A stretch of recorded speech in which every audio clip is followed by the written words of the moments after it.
Édition d'information sur DRC Info. Mesdames et messieurs, bienvenue à vous. À la une, ce soir, il circule depuis un certain temps sur la toile une rumeur faisant du sexe un sport en Suède. Les Quinois rencontrés à ce sujet s'opposent farouchement à cette idée qui pourrait avoir de l'influence sur les Africains dans les jours à venir. Le 12 juin de chaque année, c'est la journée mondiale contre le travail des enfants. À Kinshasa, capitale RD congolaise, beaucoup d'enfants s'adonnent aux travaux forcés au quotidien. Que pense la population quinoise de cette pratique? Tentative de réponse dans ce journal. Bonsoir. Les partis politiques CONACAT étaient en marche de soutien aux actions du ministre des Pétantiques Augustin Kibassa Maliba pour baliser le chemin pour un second mandat de Félix Tshisekedi. Suivez. Soutenir les actions du chef de l'État congolais Félix Antoine Tshisekedi Tshilombo et du ministre du PTNTIC Augustin Kibassa Maliba, tel a été l'objectif de la marche organisée par la CONACAT le samedi 10 juin 2023 dernier. Avec une pensée et message clé, unissons-nous pour l'intérêt général de la nation. Le cadres et militants de la CONACAT, parti cher à Moussonda, Lemba Nathan, ont pris d'assaut les rues de Kinshasa, la capitale, pour prouver à la face du monde leur appartenance et soutien au chef de l'État. Selon le secrétaire général du parti CONACAT, cette activité faisait preuve de baliser le chemin du chef de l'État et de son excellence Augustin Kibassa Maliba. Voilà, l'objectif de cette activité, c'est que la CONACAT, notre très cher parti, avec l'autorité morale Nathan Moussonda Lemba, nous avons tout simplement démontré à la face du monde de notre soutien envers le chef de l'État, mais également envers notre président du regroupement, son excellence Augustin Kibassa Maliba. Donc bref, l'objectif de cette marche, c'était soutenir non seulement le chef de l'État qui doit, à travers la CONACAT, avoir son deuxième mandat, mais également à travers les regroupements politiques IDPS Kibassa et alliés, qui est chapeauté par l'excellence Augustin Kibassa, la Corée deuxième mandat. Nous sommes venus baliser le chemin pour le deuxième mandat du chef de l'État. Pour la CONACAT, face aux multiples problèmes sociaux et politiques qui rongent la République démocratique du Congo, seul Félix Antoine Tshisekedi Tshilombo peut mettre fin à cela et le soutenir pour accomplir sa vision, fera bonne mine pour le Grand Congo. Pour rappel, la CONACAT, parti membre du regroupement politique UDPS Kibassa et allié, reste très déterminé pour accorder un second mandat au chef de l'État, Félix Antoine Tshisekedi Tshilombo. Après une brève audition à l'auditorat militaire de Kinshasa, Salomo Kalonda, conseiller de Moïse Katumbi, a été transféré à la prison militaire de Ndolo. Mais quel est l'avis des juristes au sujet de son juge naturel? Sébastien Kalinga, avocat au barreau de Kinshasa Matete, tente de répondre à cette question. Selon mon humble avis, le transfert de M. Salomon vers la prison de Ndolo s'explique par le fait qu'il a été appréhendé avec une arme qui du reste fait partie du champ militaire. Donc après les enquêtes, si les enquêtes aboutissaient, à ce moment-là, on voit par rapport au PV qui sera constaté, on va maintenant fixer les dossiers auprès de son juge compétent. Mais s'il s'avère vrai que il a été appréhendé avec une arme blanche qui du reste fait partie du domaine militaire ou du champ d'action militaire, à ce moment-là, ce sont les juridictions militaires qui peuvent en être compétentes. Cela va de même avec une personne civile, mais qui commet une infraction ou qui pose des actes infractionnels ensemble avec le militaire. Cette personne-là ne sera pas jugée devant le juge civil, mais par contre devant le juge militaire. Donc ça s'explique et le nombre, la période où les délais d'enquête n'est pas déterminé jusqu'à ce que le magistrat instructeur ou l'OPJ qui a les dossiers, s'il s'estime suffisamment requis toutes les informations, à ce moment-là, il va devoir fixer les dossiers au juge compétent pour le début du procès. Inauguration samedi dernier de l'usine de montage de bus marque Mercedes-Benz. Les Quinois interrogés à ce sujet ont exprimé leur joie et satisfaction pour cette œuvre. Ils sont au micro de Peniel Mutombo et Dieudonné Musica. Après l'inauguration de l'usine de montage de bus marque Mercedes-Benz par le président de la République Félix Antoine Tshisekedi Tshilombo le samedi 10 juin 2023 à Kinshasa, quelques Quinois interrogés nous livrent leurs impressions qui sont positives car estiment-ils cela permet de réduire les taux de chômage. C'est une bonne idée. Usine ya komonte ba biloko wana parce que kobimisa pe ba technicien mususu ba rozala la kati ya usine ba participer ngai eloko liboso na sepeli na faso bango ba yepo ba bando sala ba biloko wana place poso ba bando sala ba jeune belé ba rozala sous ba chômeur te eloko nazwa komona mabeke soki ndenge baza komonte yango a problème ezala ngo te po. De l'autre côté, il demande aux autorités congolaises de bien construire les routes qui permettront à ce que ces bus de grande taille ne puissent pas être un autre facteur gênant en causant des embouteillages. Chaque jour, eza presque mukie ezo kokako supporter ba circulation ya mitukana surtout. Et aux alamans passe pour na embouteillage na banjela. Toko regete muke kaka na mambo banzela ba mitukeza milai minene banzela za mabulu na centre ville à Kinshasa tout totali bien totika na ba principal to misa tout seulement boulevard du 30 juin OK poilu donc ba prince zo représenter Kinshasa vraiment za mo muke.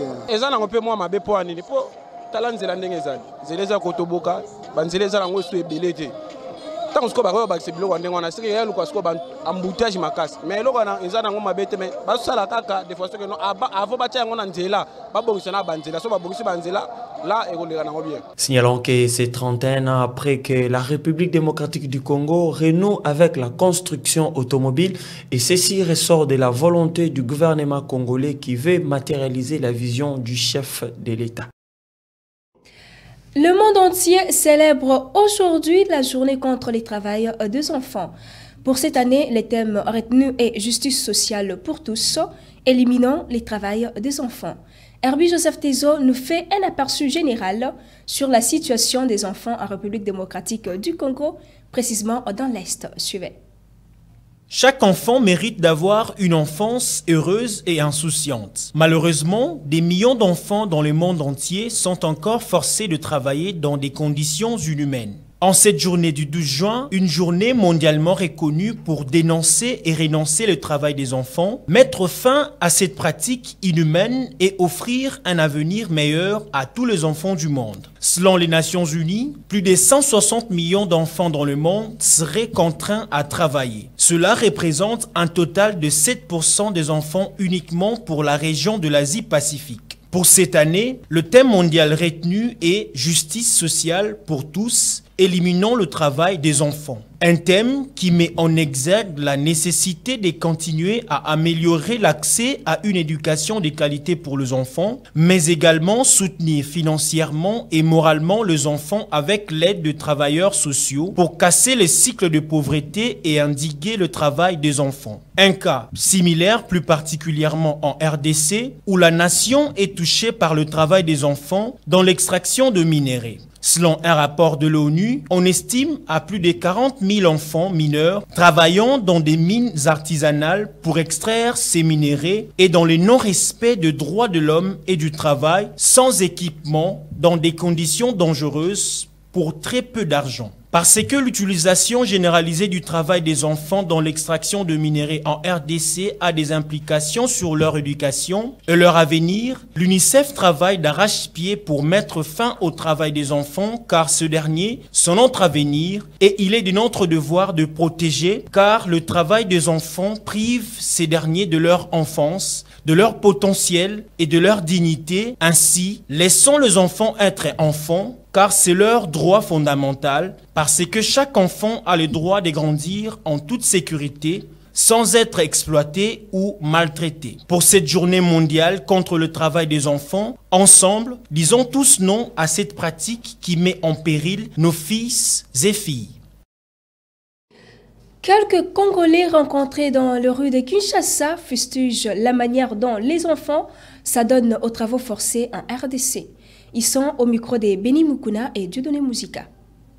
C'est comme toutes les journées, je suppose que c'est une journée qui est mise en place pour justement, je ne dirais pas célébrer parce que c'est un thème assez triste. Donc je dirais pour attirer l'attention des gens sur un problème. Donc oui, je suppose que c'est un problème sur lequel on doit avoir l'attention. Donc oui, c'est cette journée-là qui est célébrée aujourd'hui. Oui. Un enfant doit être encadré, forcément. Un enfant, sa place n'est pas à travailler. Comme on dit, l'enfance, c'est complètement l'opposé de l'âge adulte. L'âge adulte, c'est les responsabilités. L'enfance, c'est l'innocence. Donc un enfant ne doit pas avoir à travailler. C'est la moindre des choses, hein, évidemment. C'est dur d'interpeller les gens parce qu'on ne connaît pas toutes les réalités. Mais oui, si je dirais à tous ceux qui sont concernés que, évidemment, un enfant n'a pas... la place d'un enfant, ce n'est pas la rue. La place d'un enfant, c'est être à l'école, être dans son foyer, être choyé, pas être dans la rue. Donc, s'il y a possibilité de faire en sorte que les enfants ne soient plus exposés à cela, il faut le faire.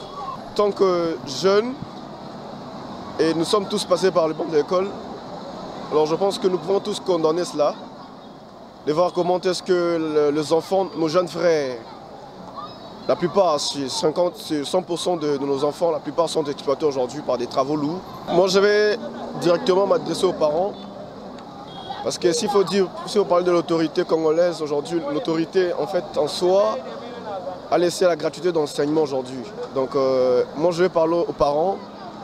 C'est très important d'envoyer les enfants à l'école, envoyer nos enfants, nos jeunes frères, nos camarades, nos jeunes le plus petits à l'école.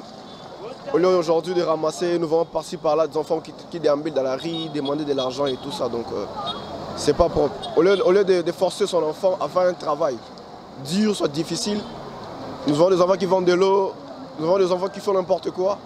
Le mieux à faire sera ce que nous encourageons nos enfants à partir au banc de l'école. Ça fait couler encre et salive, je l'ai dit dans le sommaire. La rumeur considérant les sexes comme un sport en Suède n'a pas laissé indifférents les Quinois qui ont livré leurs impressions au micro des Béni Mukuna et Dieudonné Musica. En tout cas, personnellement, je ne suis pas d'avis, hein, parce que le rôle premier du sexe, c'est d'abord pour la reproduction. Faire du sexe un sport, en tout cas, moi, je ne suis pas d'accord avec ça. Parce que quand on parle de sport, on suppose qu'il y a compétition. Il y a transfert de culture, ça c'est vrai. Il y a transfert de culture et surtout que nous, Africains, nous copions et nous copions très mal. L'influence, il y a une grande influence, mais je vois ça un peu mal, partant de notre culture, qu'on puisse copier une chose comme ça. Parce que faire du sexe un sport, on suppose qu'il y aura une arène avec des compétiteurs. Vous voyez un peu ce que ça fait, donc c'est un peu compliqué en fait. Dire que le sexe, n'est-ce pas, est un sport. Bon, chez nous, par exemple, en Afrique, c'est que le sexe est la manière dont nous faisions la reproduction. Et donc, pour nous, le sexe n'est pas le sport, mais plutôt le sexe nous permet à pouvoir se multiplier comme cela nous demande la Bible. Et moi, à mon avis, je pense, pour nous les Africains, reconnaître, n'est-ce pas, comme nous sommes habitués de copier ce qui se passe à l'extérieur du pays, ou soit ce qui se passe à l'international, pour nous les Africains, copier la reconnaissance du sexe comme un sport, ça risque d'énerver un tout petit peu nos prescrits coutumières. Et donc, je pense que ça sera pour nous impossible de pouvoir affirmer ou soit de pouvoir reconnaître le fait que le sexe soit reconnu en Afrique en général ou en RDC particulièrement comme un sport parce que ça va aller à l'encontre de nos us et coutumes. La Fondation Cité des Gloires a procédé à la cérémonie des remises des brevets aux femmes, membres du groupement d'intérêt économique Olam Business. Cela après qu'elles ont suivi une formation sur l'entrepreneuriat et l'éducation financière. Georges Mapoko pour les détails. C'est une cérémonie qui marque le couronnement de ces femmes du groupement d'intérêt économique Olam Business situé au quartier Rigini dans la commune de Lemba. La Fondation Cité des Gloires qui a pour cheval de bataille la formation des femmes et des jeunes pour faire d'eux des entrepreneurs de taille a formé du 17 au 19 janvier 2023 ces femmes qui affirment avec satisfaction avoir appris à travailler dans les normes grâce à la Fondation Cité des Gloires. Mes impressions sont plutôt bonnes parce que cette formation est venue ajouter en plus à ce qu'on avait comme connaissance et manière de faire des choses. Parce que, étant donné qu'un entrepreneur ne peut pas être figé dans un seul domaine, cette formation nous a permis de nous équiper davantage. Donc, je peux exploiter autre chose en dehors de ce que j'étais habitué à faire. Et aussi, ça nous a permis de travailler dans les normes. Donc on était par moments habitués à travailler comme tout le monde, donc faire pour faire, mais après la formation, nous avons compris qu'il faut vraiment que nous puissions travailler comme il se doit afin que ce que nous faisons soit promu aussi à l'extérieur. Mais sur quoi apporter la dite formation? Benjamin Paul Badibanga est formateur et chargé des relations publiques de Cité des Gloires Fondation. Nous avons formé les mamans entrepreneurs sur l'entrepreneuriat. De manière générale ou de manière globale, qu'est-ce que l'entrepreneuriat? Et nous avons aussi donné quelques enseignements approfondis par rapport aux activités d'entrepreneuriat. La plupart des entrepreneurs travaillent à l'informel. Travailler à l'informel, ça ne les aide pas à avancer. Nous avons voulu renforcer leurs capacités pour qu'ils sachent comment est-ce qu'ils peuvent agrandir leurs activités et comment même ils peuvent mieux faire. Parce que d'autres le font, mais pour ne pas exceller ou pour ne pas avancer. Pour sa part, la coordonnatrice de la Fondation Cité des Gloires, Aimé Bakatombamba, s'est réjouie de palper du doigt ce qu'ont produit ces femmes à l'issue de la formation acquise et évoque les moyens comment accompagner ces entrepreneurs. L'idéal, c'est de rendre chaque femme autonome. Aujourd'hui, nous sommes dans la joie et aussi satisfaits parce que la fois dernière, nous étions venus comme formateurs, mais au jour d'aujourd'hui, nous avons vu et palpé du doigt ce que nos mamans qui, hier, n'étaient pas capables de, mais aujourd'hui, nous ont présenté ce qu'ils sont capables de faire. Donc, c'est-à-dire qu'avec ces faibles commencements, comme volonté il y a aussi la détermination, avec ou sans beaucoup de moyens et sont déjà capables de faire quelque chose. Nous avons un programme parmi nos stratégies, nous avons un programme de suivi. Nous faisons les suivis, nous faisons aussi l'évaluation, nous sommes en contact permanent avec nos groupements d'intérêt économique. Aujourd'hui, c'est l'un de nos groupements, le groupement Olam, qui nous a invités aujourd'hui, qui avait suivi la formation depuis le mois de janvier. Et nous avons envoyé nos équipes pour l'évaluation et voilà ce qui nous a poussé à leur remettre le brevet parce qu'elles ont fait montre de la maîtrise de ce qu'elles ont appris et qu'elles peuvent en faire quelque chose. Et en dehors de cela, nous leur donnons aussi la formation sur l'éducation financière et la gestion axée sur les résultats. Nous leur cherchons aussi soit les banques, soit quand tu as une opportunité et nous présentons leur dossier. Mais il y a aussi le projet du FOGEC. Il y a le projet de la Banque mondiale, il n'y a pas que la Banque mondiale, il y a aussi d'autres opportunités. Outre la remise des brevets aux participantes, cette activité a été aussi marquée par la visite guidée des produits fabriqués par Olam Business, à l'instar des yaourts, des jus baobab, des détergents et autres. La photo des familles a clôturé cette cérémonie sous une ambiance bon enfant.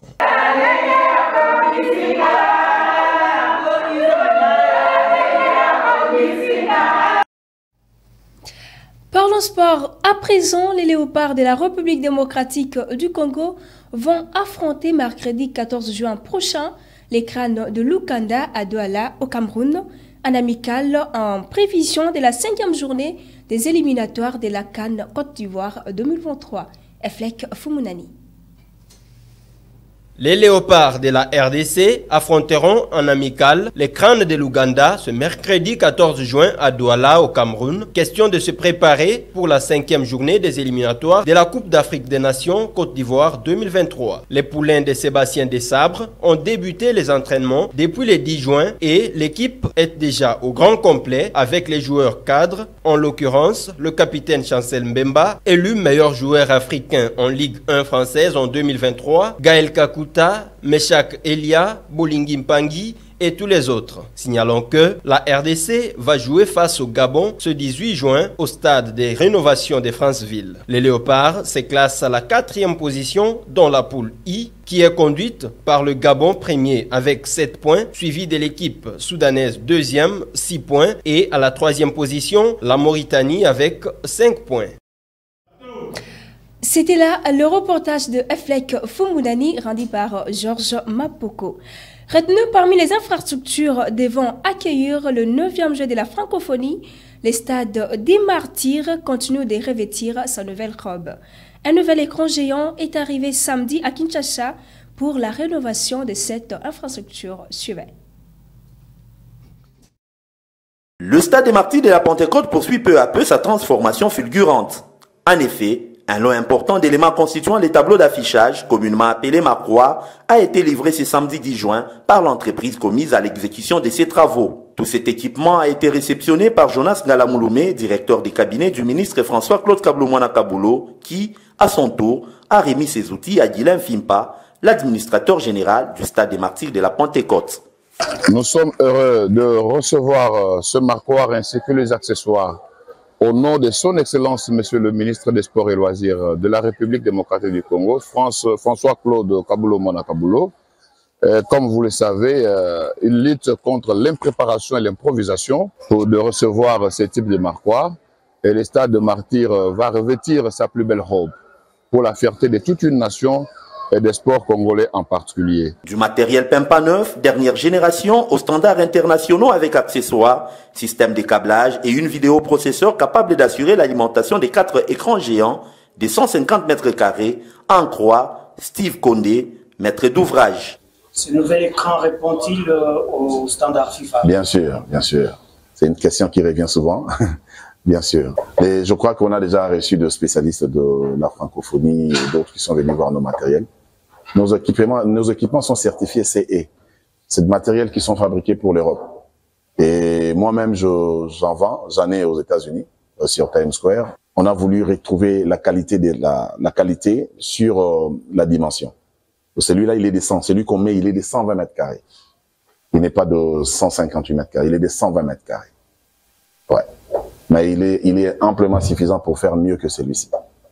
L'installation de ces nouvels écrans géants se fera après le démontage de l'ancien, une opération qui prendra au total 20 jours. Sur la période d'installation, normalement, celui-ci a été placé, si vous remarquez bien la structure et tout ça, vous comprenez quand même que ça a été placé au moins en plus de 3 mois. Mais nous, on essaie quand même de battre les records pour le faire en 20 jours. C'est difficile, ça va être chaud, mais on va essayer de s'y mettre. Sinon, bon, en fait, à la rigueur, dans un mois, l'écran, on a un nouveau écran qui fonctionne déjà ici. Fin de cette grande édition du journal télévisé. Mesdames et messieurs, place au rappel des titres. Depuis un certain temps, il circule sur la toile une rumeur faisant du sexe un sport en Suède. Les qui n'ont rencontré à ce sujet s'opposent farouchement à cette idée qui pourrait avoir de l'influence sur les Africains dans les jours à venir. Le 12 juin de chaque année, c'est la journée mondiale contre le travail des enfants.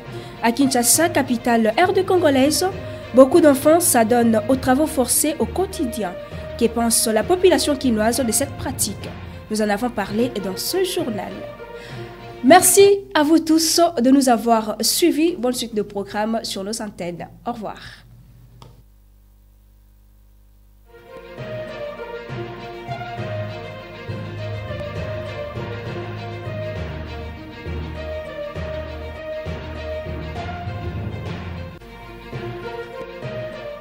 Vous êtes créateur de contenu, cinéaste indépendant, vidéaste professionnel et opérateur de médias à la recherche de matériel.